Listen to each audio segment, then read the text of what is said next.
ಗೆ ಸ್ವಾಗತ. ನಾನು ಶಕುಂತಲಾ. ಈ ಕ್ಷಣದ 25 ಸುದ್ದಿಗಳನ್ನು ಒಂದೊಂದಾಗಿ ನೋಡೋಣ. ಗಂಡನ ಮನೆಯವರು ಹಿಂಸೆ ಕೊಡ್ತಿದ್ದಾರೆ ಅಂತ ಫೋನ್ ಮಾಡಿದಂತ ಮಹಿಳೆ ಮೇಲೆ ಪೊಲೀಸ್ ಸಿಬ್ಬಂದಿ ದರ್ಪ ಮೆರೆದಿದ್ದಾರೆ. ಹಾಸನ ಜಿಲ್ಲೆಯ ಅರ್ಕಲ್ಗೂಡು ಪಟ್ಟಣದ ಅರ್ಪಿತಾ ಎಂಬಾಕೆ 112ಗೆ ಕರೆ ಮಾಡಿ ಆಗ ಸ್ಥಳಕ್ಕೆ ಬಂದಂತಹ ಪೊಲೀಸರು ಪದೇ ಪದೇ ಯಾಕೆ ಫೋನ್ ಮಾಡ್ತೀಯಾ ಅಂತ ಕೂಗಾಡಿದ್ದಾರೆ.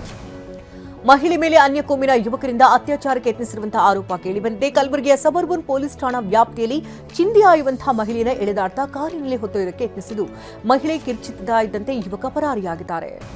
ಆಟೋ ಚಾಲಕನ ಬ್ಯಾಂಕ್ ಖಾತೆಯಿಂದ ಕೋಟ್ಯಂತರ ವಹಿವಾಟು ಕೇಸ್ ದಾಖಲಾಗಿದೆ. ಹುಬ್ಬಳ್ಳಿಯ ಗೋಪನಕೊಪ್ಪದಲ್ಲಿರುವಂತಹ ಆಟೋ ಚಾಲಕ ಇರ್ಫಾನ್ ಮನೆಗೆ ತನಿಖಾ ತಂಡ ಭೇಟಿ ನೀಡಿ ಪರಿಶೀಲನೆ ನಡೆಸಿದೆ.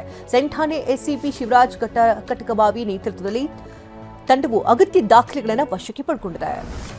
ಎಸ್ಡಿಪಿಐ ರಾಜ್ಯಾಧ್ಯಕ್ಷ ಅಬ್ದುಲ್ ಮಜೀದ್ ಕಾರು ಹೊತ್ತಿರುತ್ತದೆ. ಕೊಡಗು ಜಿಲ್ಲೆಯ ಕುಶಾಲನಗರ ತಾಲೂಕಿನ ಆನೆಕಾಡು ಬಳಿ ಹೋಗ್ತಾ ಇದ್ದಾಗ ಕಾರಿನಲ್ಲಿ ಬೆಂಕಿ ಕಾಣಿಸಿಕೊಂಡಿದೆ. ತಕ್ಷಣ ಕಾರಿನಿಂದ ಇಳಿದು ಅಬ್ದುಲ್ ಮಜೀದ್ ಹಾಗೂ ಚಾಲಕ ಪರಾರಿಯಾಗಿದ್ದಾರೆ. ವೇಲಿಂಗ್ ಮಾಡ್ತಾ ಇದ್ದ ರೌಡಿ ಶೀಟರ್ ಸೇರಿದಂತೆ 7 ಮಂದಿ ಜೈಲು ಪಾಲಾಗಿದ್ದಾರೆ. ಬೆಳಗಾವಿ ಜಿಲ್ಲೆಯ ಯರಗಟ್ಟಿ ಪಟ್ಟಣದ ರೌಡಿ ಶೀಟರ್ ಸುರೇಶ್ ಭದಂತ್ರಿ ಬರ್ತ್ಡೇ ಆಚರಣೆ ವೇಳೆ ಸಹಚರರ ಜೊತೆ ವೀಲಿಂಗ್ ಮಾಡ್ತಾನೆ. ಆ ವಿಡಿಯೋ ಸೋಷಿಯಲ್ ಮೀಡಿಯಾದಲ್ಲಿ ಅಪ್ಲೋಡ್ ಮಾಡಿದ ಆರೋಪಿಗಳನ್ನ ಕೂಡ ಠಾಣೆ ಪೊಲೀಸರು ಬಂಧಿಸಿ ಜೈಲಿಗಟ್ಟಿದ್ದಾರೆ. ದಾವಣಗೆರೆ ಜಿಲ್ಲೆಯಲ್ಲಿ ಹನುಮನ ಕಲ್ಲುಗುಡ್ಡ ಪ್ರದೇಶದಲ್ಲಿ ಬೆಂಕಿ ಅವಘಡ ಸಂಭವಿಸಿದೆ. ಹೊನ್ನಾಳಿ ತಾಲೂಕಿನ ಕುಳಗಟ್ಟಿ ಗ್ರಾಮದ ಬಳಿ ಇರುವಂತಹ ಗುಡ್ಡದ ಸುತ್ತಲಿನ ಪ್ರದೇಶಕ್ಕೂ ಬೆಂಕಿ ಜ್ವಾಲೆ ವ್ಯಾಪಿಸಿದೆ. ತೋಟದ ಮಾಲೀಕರಿಂದ ಬೆಂಕಿ ನಿಯಂತ್ರಣಕ್ಕೆ ಹರಸಾಹಸವನ್ನೇ ಮಾಡಲಾಗಿದೆ. ಚಾಮರಾಜನಗರದಲ್ಲಿ ಹಾರುವ ತಟ್ಟೆ ರೀತಿ ಆಗಸದಲ್ಲಿ ಪ್ರತ್ಯಕ್ಷವಾಗಿದೆ. 10 ನಿಮಿಷಗಳ ಕಾಲ ಕಾಣಿಸಿದಂತಹ ಬೆಳಕನ್ನು ನೋಡಿ ಜನ ಅಚ್ಚರಿಗೊಂಡಿದ್ದಾರೆ.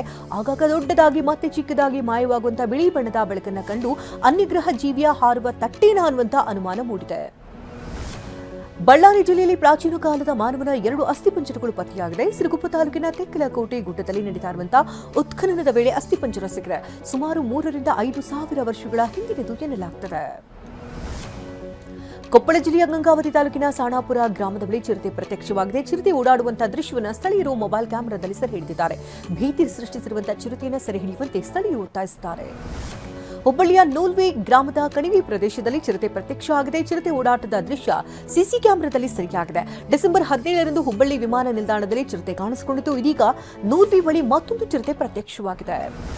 ಮನೆ ಮುಂದೆ ನಿಲ್ಲಿಸಿದಂತಹ ಆಟೋಗೆ ಕಿಡಿಗೇಡಿಗಳು ಬೆಂಕಿ ಹಚ್ಚಿದ್ದಾರೆ. ಹುಬ್ಬಳ್ಳಿಯ ಕೇಶವಾಪುರದ ಸಾಗರ ಕಾಲೋನಿಯಲ್ಲಿ ದುಷ್ಕೃತ್ಯವೆಸಗಿದ್ದಾರೆ. ಚಂದ್ರು ಧಾರವಾಡ ಎಂಬುವರಿಗೆ ಸೇರಿದಂತಹ ಆಟೋಗೆ ಬೆಂಕಿ ಇಟ್ಟಿದ್ದಾರೆ.